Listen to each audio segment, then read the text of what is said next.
On this episode of AISD Extra, Brazosport College President Dr. Vincent Solis joins us to talk about the partnerships between Brazosport College and Angleton ISD.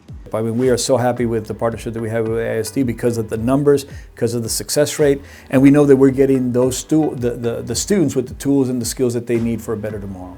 We are also talking about the fine arts with Richard Thomas and student Rachel Corson. Well, it's taught me a lot of life skills. Like a lot of people are like, you go to school to go learn. And yeah, I learned stuff in my other classes, but I learned how to do life in fine arts. And Superintendent Phil Edwards answers your questions. The goal here is to pick names that kind of tied us back to the community, the city of Angleton. Welcome to AISD Extra. Here's our host, Hannah Chalmers. We are here for our second episode of AISD Extra. Super excited to have our guest with us, Dr. Solis from Brazosport College, the president from Brazosport College, and of course, Mr. Edwards, who is our fantastic leader of Angleton ISD. Oh, I need to remember you said that. Called me fantastic. Well, I would like a nice holiday raise. Anyway, I'd like to take just a few seconds. Can you just give us a little bit of your background and how long you've been at BC? So I'll be starting my third year at BC in January. So I've been here a couple of years. My background has all been in higher education. I've been doing that for the last 31 years. So it's been a great ride, and I'm glad I'm at BC. But all of that time has been spent in higher education and everything from academics, student success initiatives, dual enrollment, which is a big part of our partnership. So everything in between, athletics and facilities, and just, over 30 years, 3 decades, a span of doing things in higher ed, just like Mr. Phil on his end, in terms of we just get to do a lot of work. We get to wear a lot of different hats. I think the most traditional thought of a community college is pushing them to the next level, perhaps at a 4-year. That's the old way of thinking about it, and it's really not that way anymore. It is getting them prepared in that moment at community. And y'all offer 4-year programs. We do. And so they don't even have to go off anywhere else. They can take it at our community college right here. Yeah, our tuition and fees, going back to that affordability component, if you want to get a 4-year degree, you can do it for under $14,000 over the course of 4 years. You're just covering your tuition and fees. So that's what a semester is going to cost you somewhere else. So it's really about access. It's about that affordability. Education is one of the things that continues to increase in cost every year, higher education. So we want to make sure that we remain affordable so that people can get the skills that they need. Love it. Y'all talked a lot already about partnerships, but can you hone in a little bit more on the partnership specific with AISD and both of y'all can talk about these? Right. Well, I can go ahead and start off, and I want to just commend Superintendent Edwards and his team over here, because this is one of our largest partnerships in terms of the amount of students that we have in a dual enrollment program. In each semester, we have between 350 and 400 students that are part of this partnership. And that means that these are families that are not just accessing education, but because of what the school is willing to do on AISD side and because of the college side, parents get to access these courses at no cost.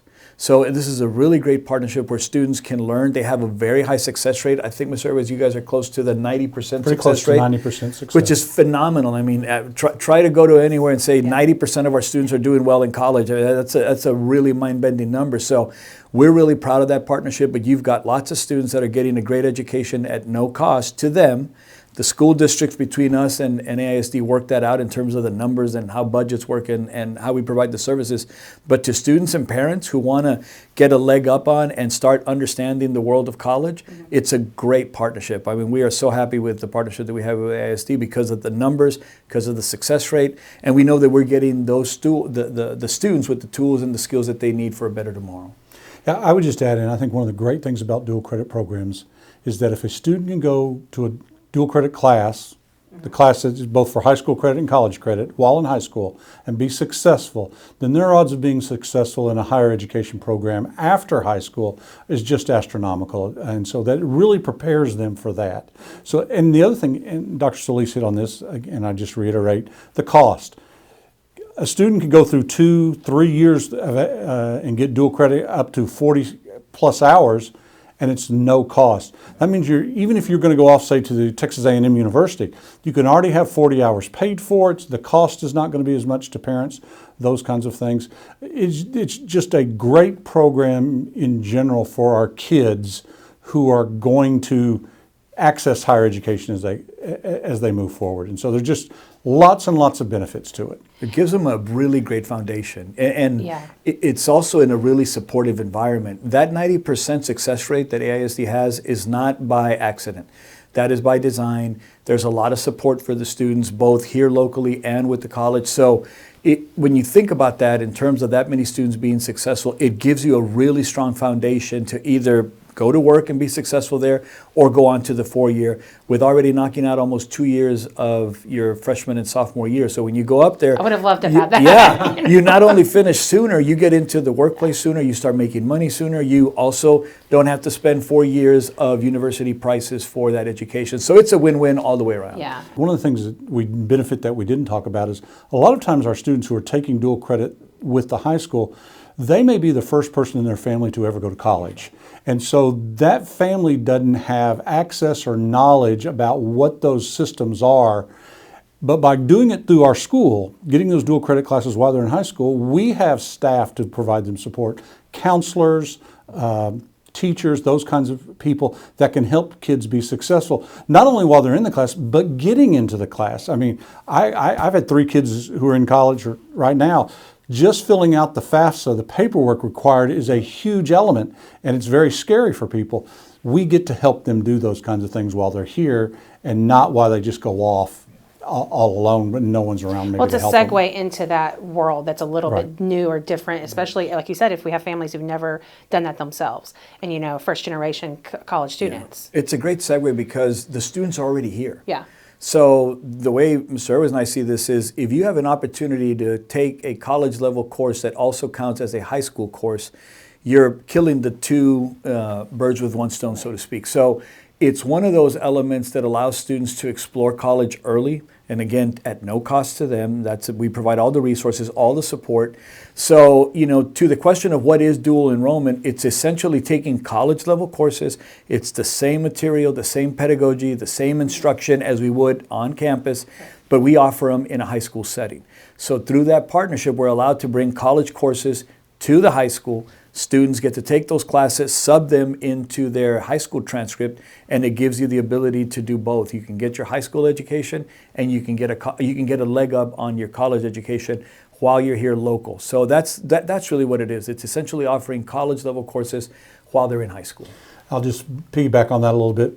They get those college credits. Those courses also count for high school credits, so it goes on their transcript. And the other great thing is the majority of our dual credit classes are weighted classes, so they get higher grade points, which leads to higher GPA, which leads to higher class rank for students. And so that's another advantage for dual credit. Before we move on to another topic, I just want to hit one more thing with partnerships. We've talked dual credit, but there's other partnerships like Catalyst. And can y'all speak a little bit about the Catalyst program at all, or? I think the biggest thing for that is giving students experiential learning. I think that's what that brings in terms of, it's a dual enrollment program. They have so access it's still to, under that umbrella. Yes, Yeah, they're okay. still part of that. Okay. But what they're doing is they're getting a lot of hands-on experience. And I think that when you combine that with a great education, a great support, a supportive setting, I think it's a win-win for the student all the way around. You know, we've talked a lot. You know, Catalyst has been in existence now 5 years, or 5 years, I believe. Basically, what it does is we allow so many students per year to be in a cohort. They go through a 3-year certification program. They can either get their certification in process technology, or I can't remember what the other one is just off the top of my head, but they get Instrumentation. Instrumentation. Yeah. That's right. I know things. Process technology and instrumentation. It's a 3-year program. They do 2 years while a junior and senior at Angleton High School, and then the 3rd year they do as a freshman at BC. The great news is we pick up all the cost while they're at Angleton, and if they're in the program, Brazosport College picks up all the cost. And so this is a free, if a kid gets accepted and goes through the program, is no debt, it's free of charge, and those jobs they can get, if you get into either one of those 2 jobs, starting pay can be $60,000. And Again, so, setting them up for a high-paying Right. career, a career that can help them with their life in the future and their families. right. And I think what's really important about it is that they get to access those jobs, those high salaries, those benefits, those opportunities at a very young age. right. That's a game changer, because we all know how longevity plays into retirement plans and, you know, the things. If you start making $60,000, $70,000 when you're 18, versus when Foreign you're 30, you know, it's a big difference. So Absolutely. yeah, it's a great program. When should people, when should parents start thinking about, or students start thinking about preparing for college? It's not something you start your senior year in high school. No. Obviously, in your junior year, we talked about that with dual credit. When should they start that I'm going to see what he answers, and I'm going to tell you what we think here. In my opinion, I think that parents need to start planting that seed as early as possible. I think that's why it's so important for us to come out to things like kindergarten graduation.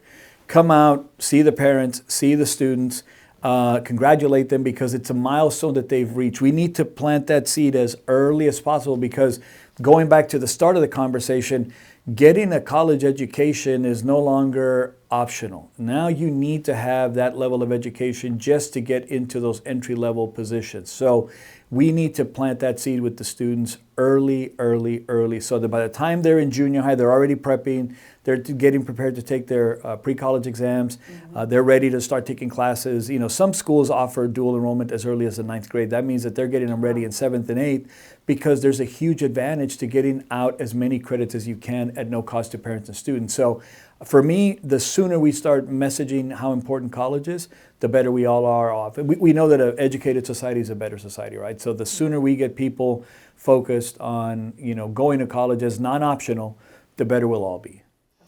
I'll finish with a quick story, but I'll just tell this real quick. Our kind of vision is we need to start accessing parents and family in 6th grade.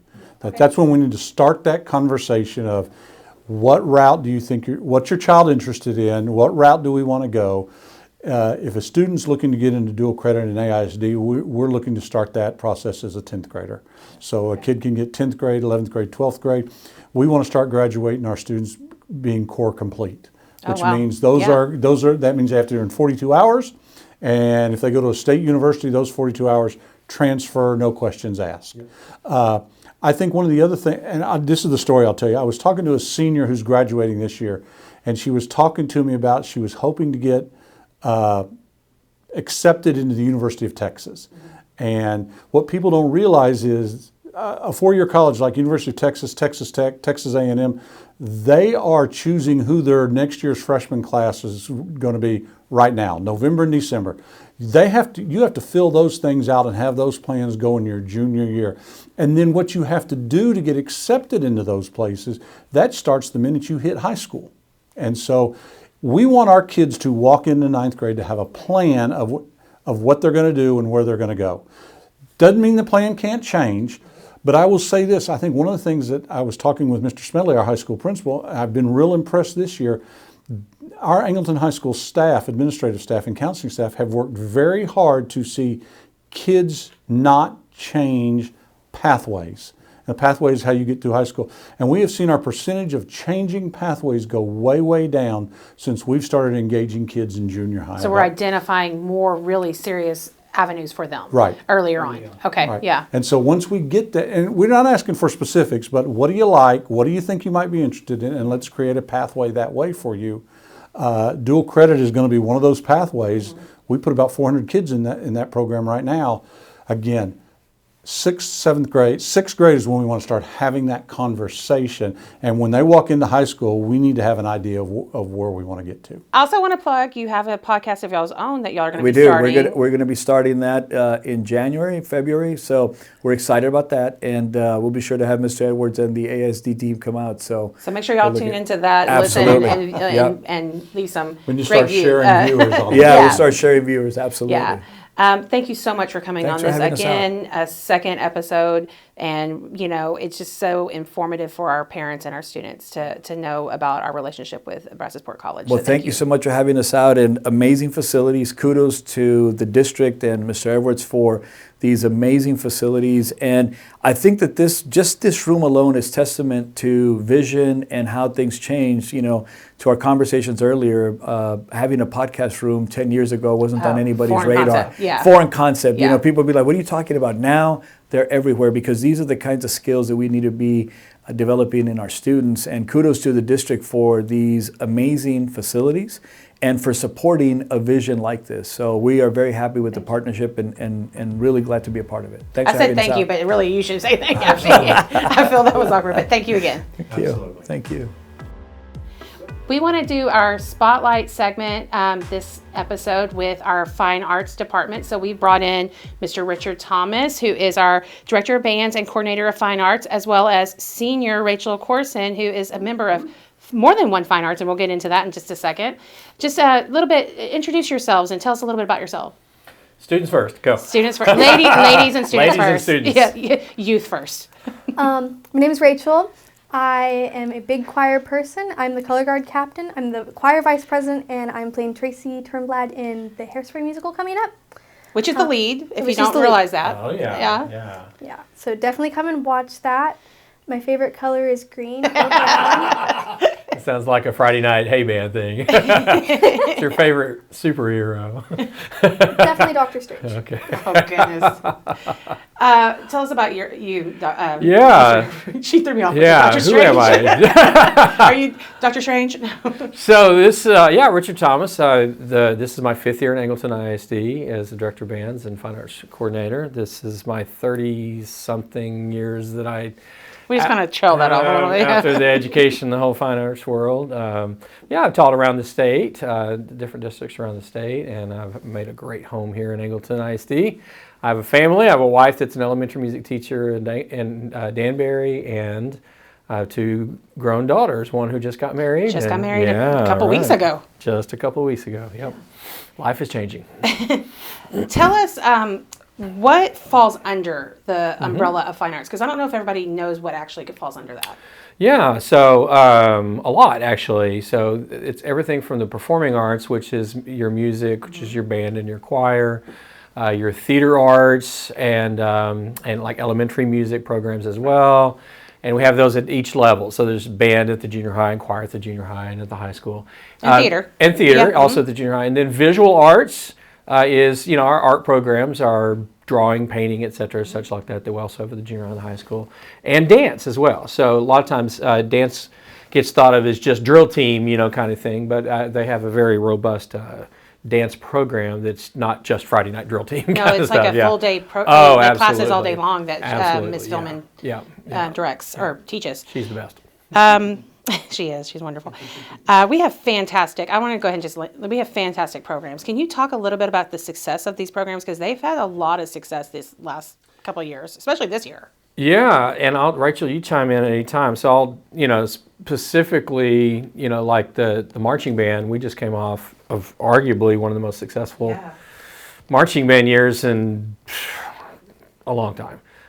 We won the grand champions at the Edna Invitational Marching Contest with one of the coolest prizes ever. It was like a WWE trophy belt. The belt, Instead of a trophy, it was fantastic. So there were like 30 bands at that contest, and we came out in first place at that. So we were also best in. We have a whole table full of all the trophies and such that the band earned this year. Just from this year. Just from this year. And it's only November. Yeah, it's like November, almost December, but so- November. Yeah. And then we also have arguably one of the best choir programs, literally in the state of Texas. You want to, say some great stuff about the choir program? It's really awesome. Mr. Stewart and Miss Prez are really awesome. We have all-staters like every year. Tons of people do solo and ensemble, and we get superior ratings for that. And then we go on to state, and a lot of people still continue on to go get superior stuff. We were what was it? Foundation for Music Yes, Excellence. Foundation for Music Excellence, national winners, Yeah, and yeah. so that was the treble choir, and then the tenor bass choir they were commended winners. So that was pretty cool. That's the first time that happened for them, and I think it was like the big deal. 3rd time for treble choir. Well, a few years ago, they were Team EA, Texas I know, which Honor is Choir, like an which is epitome that's the of- highest you yeah, can get. yeah, Which is so good. we just have some. We really Talent have is outstanding here. very, very, very deep talent here. And commending our programs for building up that talent and not letting it go to waste. Oh yeah, Yeah.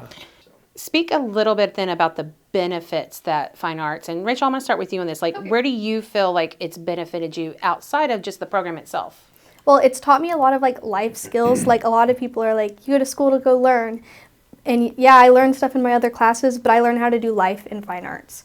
I learn how to use my time wisely, how to put certain things first, how to work well with others, how to communicate. And it's an excellent way to express yourself and to give like life a meaning per se. I don't know if you could say it better, but do you want to add to that? I mean, my goodness, that's a poster answer right there, Rachel. Great job. You know, we'd love to think that, you know, all of our kids are going to be professional, you know, singers and performers and stuff like that. But the reality is that most of them are not, just like sports. I mean, most of our kids aren't going into the NFL. So it's life lessons that they get from, I think, from the arts that are really the kind of the big thing. So like in the band program, we have like our core values of character and excellence and service and such like that, you know, if they leave us with that sense, you know, those values kind of instilled in them, then that's really kind of the bigger picture. Let's talk about the musical now. Yeah. Because I know people are super excited. This is what, the third year we're doing the musical? Yeah. And you've done it now. This is your second or your third Third. year? You've done all three. I've done all of them. Oh my, and you got the lead this year. I did. Tell us about the musical, what we picked, and how do we go about that process of picking the musical? Oh gosh, we spend hours and hours and hours thinking about what shows might be a good fit for the kids. We want it to be a show that they can be successful on. We want it to be a show that they'll enjoy. We want it to be relevant. We want it to be a show that's also, over the course of their time here, we want them to know like the important musicals in musical history. So last year we did a classic. We did Fiddler on the Roof. Right. We don't want to just do Mean Girls and you know, for 4 years of Legally Blonde, all the ones yeah, they know. and then they leave us, you know, from an educational standpoint, they leave us and they have no idea who Rodgers and Hammerstein are. They know. And so that's a piece of it as well. So looking for variety. So we went from fairy tale Beauty and the Beast to more historical, classic Fiddler on the Roof, and we wanted something a little bit more modern. We're doing Hairspray. Did we say that already? Yeah. Okay. Well, if not, we're doing Hairspray. We're doing Hairspray. Hey, you know, set in the '60s, but more of a modern. It's right. kind of classic rock. You know, '60s, you know, '50s, '60s rock and such like that. So, you know, we look to see who we have as well. I mean, like, you'd have to be really cautious to try to program like a Phantom of the Opera if you didn't have a singer who could potentially handle that role, or the Christine Diet, you know, the lead, because that's, yeah. It so happens that we do have a pretty amazing young lady here, Rachel, who was a perfect fit for us for Hairspray. So she's playing that lead. She's Tracy. She's Tracy. Yeah. I don't know if I would pick anybody else. Not that there aren't other very talented young ladies and young men in that. What is, maybe, Rachel, you can answer this. What's unique about being in a musical versus some of the other fine arts programs? Because it's not a program itself. It's an addition because it includes all the programs, really, almost. Okay. So. What's unique about it? I think that it gives an opportunity for everybody to like be together. Like a lot of times in like choir, like there's band kids and we're all just like, ooh, band kids. But this gives a really awesome opportunity for us all to like get together and be like, oh, okay, we're all friends and we all love music and we all love fine arts and this is a team and we get to create this really cool, awesome production that people get to see and they get to see and it represents who Angleton Fine Arts are and it's a really cool experience because you get to learn things and stuff. I agree, and I was in musicals when I was in high school as well, and it's just it brings all the arts together. Love that. And I mean, that's because I was a band kid. I didn't know theater, I didn't know choir, and I played in the pit band for Oklahoma, and I was stared at the stage with my eyes wide open, like going, I had no idea this was a thing. This is amazing, and so I'm like, I'm going to do that next year. Doing it now, yeah. Yeah, so that's where and that's how I got involved in choir and theater and such like that. So, and then all the technical arts that are involved with it as well. It is a very, very complex machine, from lighting to sound to set to scenic work to costumes to makeup to music to live orchestra. We don't do recorded canned music, so we do live musicians for that as well. A lot of schools do.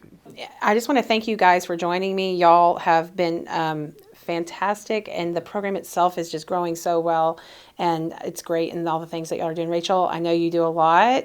I also wanted to throw out that she's also a member of the Dow Leadership Academy. She's got a lot of things on the horizon for her. So well, she's also in my AP Music Theory class as well. So she is a future music educator. Is that where we're going? She is going to go into music education And I think that's also a hallmark of a mature fine arts program, when the kids it gets into their soul and they want to do that themselves. Well, And y'all have made that impact on them, think so. I think that turn is a testament to you guys as well as the teachers of the yeah, program. we're okay, aren't we? We're okay. All right. Thank you again, guys. Yeah, for I joining appreciate us. it. Thank you so much. Yeah. So we're gonna take this time now. We always kind of pull up a third segment to this, and I'm going to treat this one like we're asking the supers, ask the soup some questions, because we got questions from our community. We always ask them before we do a podcast if they have anything they want to ask. And shout out to Marie. She actually sent in a great question. She would like to hear more on the chaplain program. So please expand on if they will be replacing counselors or if they are in addition to, and you may need to explain what that is in general. So yeah, in the last legislative session, there was a bill passed and signed by the governor that allows chaplains to act as counselors. There's two aspects of the program that we are exploring here in AISD. But to get to that point, the first thing that had to be done is our school board had to pass a resolution saying, yes, we wish for chaplains to be considered in these two areas. And our board of trustees, I give them a lot of credit, did so. And we think it's a good program to explore. There's two types of programs that they can, or two ways they could help us. One would be as a volunteer program. So if we have an issue in which we would need counseling on a campus or somewhere in the district, then chaplains would be allowed to volunteer to be part of that process to help students through a grief situation or an incident that's happened on campus. They would be available to come in and volunteer for that. The second way that this would happen is chaplains could be hired as counselors. Now, they're not going to replace our current counselors. There are not going to be more of them. It's just, for example, if we had a counselor leave and we would open the job up, typically the way you would get that job is you'd have to have a certification as a counselor. Now you could either have a certification as a counselor or be a chaplain, and that would allow you to serve in that role. I think one of the things that's really important here is that it's just not, we just don't open the door to anybody and everybody. Right. In both situations, whether as a volunteer in that area or filling a job, and I'll talk about the volunteer one first, there's background checks. There's things we have to do by law to allow people to work with students one-on-one or individually or as a small group without school district personnel supervision. So there's processes we have to go through to get there. The other way to be hired as a job, again, you would be a candidate just like any other candidate would be a job. We look at your background, look at your experiences, and make decisions about who's the best candidate to fill that position at that time. Just being a chaplain allows us to consider that. Right. We have not gotten to, as a district yet, the finer points in the weeds about how to do both of those things yet. The second one's really easier. If a counseling job comes open, they just apply for it and would be eligible. I think the volunteer program, in times of need, we've got to look at what that process is to get signed up on a list, for us to do the background checks, and when they would be, when we would use them in those situations. Okay, so again, not replacing counselors, just No. an option if we need them down the road. Correct. Yeah. Um, And let me just end with this, by the way. And I think it's a great program. I'm glad the legislature has allowed us to do this. We know there's many chaplains in our community who would be a great benefit for our students. Agree. I do agree on that. I'm going to start doing, well, let me put it this way. We have another community question, so I want to go ahead and ask it, but it leads into some rapid fire questions I want to give you down the road. This is actually several questions as one, but they all are lumped together. From another community member, what will the new boundaries for the new junior high look like when there are two schools? Or the junior high boundaries, period, not just the new one.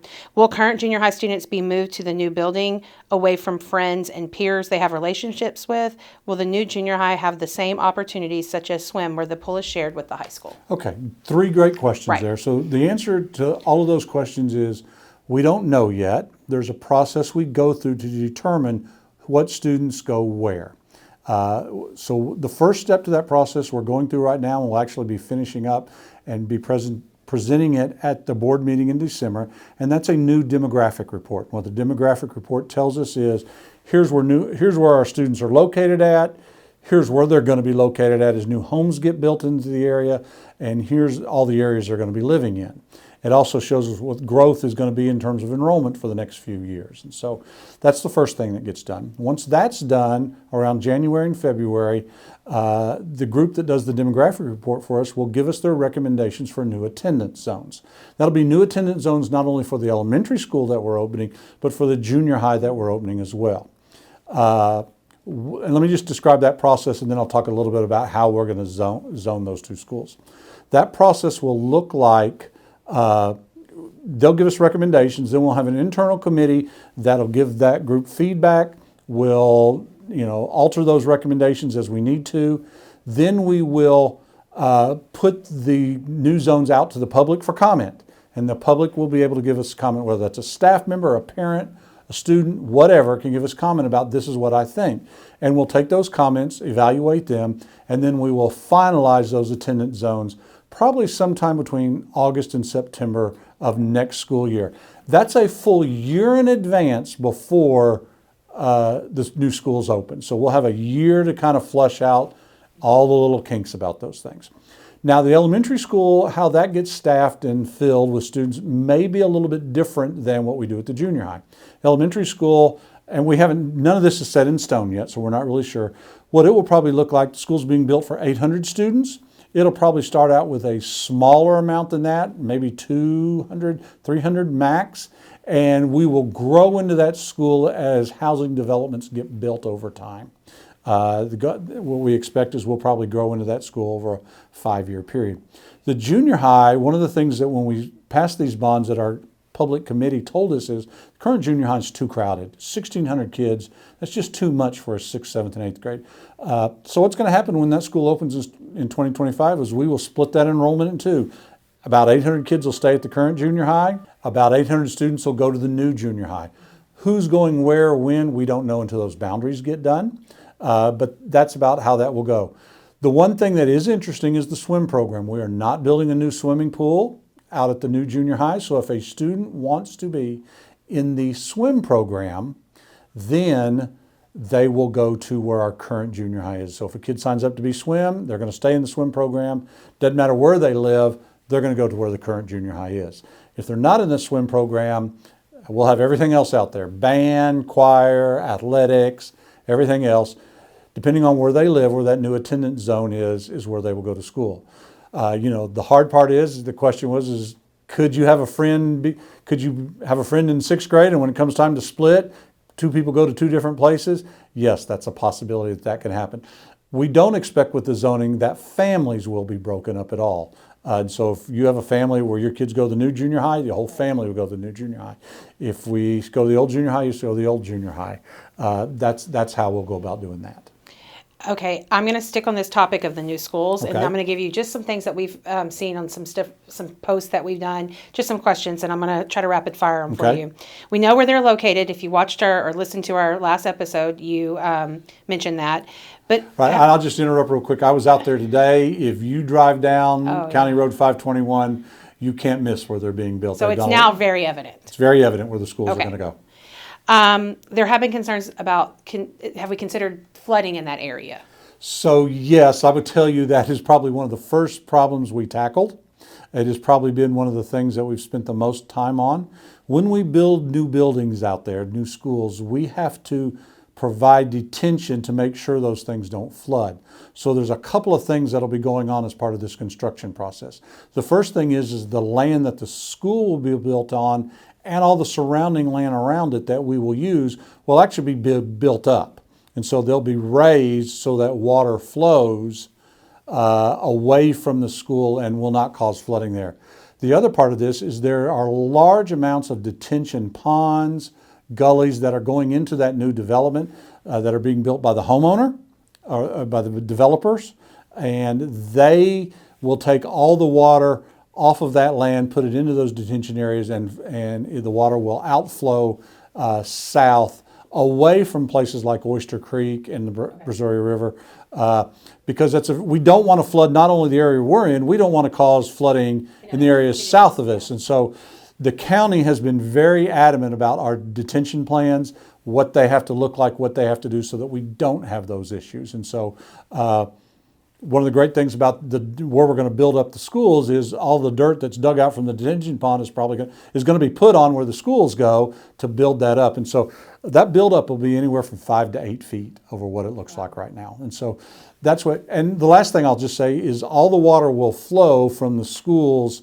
southeast, away from other people's land, away from other people's homes, down into the levee system is what I believe the plan shows. Talk just very briefly. Tell us what the new names of the schools are, or the names of the new schools are. So the elementary school's name is Heartland Elementary, and the new junior high name will be Heritage Elementary. How'd we get there? So we put together a citizens committee. I believe we had 6 citizens, had nothing to do with the school district. They met on 3 occasions, once through a live sit down in a room meet, and 2 other times through technology. And those were the names that we arrived at. We looked at a lot of different names, a lot of different choices, but these were the names that were arrived at. I think the goal here is to pick names that kind of tied us back to the community, the city of Angleton. You have to remember, these are the first 2 schools that are going to be built outside the city limits. And so the naming of them, Heartland, ties kind of back to the heart of Brazoria County. The symbol that we use in Angleton is the heart. We had already designed a heart-shaped feature on the playground of the elementary school. And so I thought the Heartland name is very appropriate and was very great. It was a great suggestion. The heritage, again, we have lots of heritage that kind of ties back to the city. We have Heritage Park, we have Heritage Home Developments. Obviously, with the history of Southern Brazoria County, that heritage is very important as well. So that's where we got to the name from Heritage, or not we, that's where the group got to the name of Heritage Junior High. Probably the most important one, though. Will they still both be considered Wildcats? They are still going to be considered Wildcats. Okay. Yeah. I just want to... And the colors are all going to be purple. Purple and white, folks. You heard it, okay? I just want to thank our guest, Dr. Vincent Solis, who was here with us. And then thank you again for joining us for our podcast. Absolutely.